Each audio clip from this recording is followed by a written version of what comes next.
मिरज शहरातील जगद्गुरू श्री महात्मा बसवेश्वर महाराज यांच्या अश्वारूढ पुतळा चबुतऱ्यासह बसवण्यासाठी अंतिम मंजुरी दिल्याबद्दल जिल्हाधिकारी अशोक काकडे यांचा लिंगायत समाजाकडून सत्कार करण्यात आला।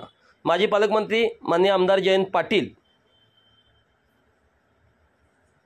यांच्या प्रयत्नाने आणि माजी स्थायी समिती सभापती सौ संगीता हरगे व श्री अभिजितदादा हरगे यांच्या अथक प्रयत्नाने श्री महात्मा बसवेश्वर महाराज यांच्या चबुतऱ्यासह पुतळा बसवण्यास परवानगी मिळाली।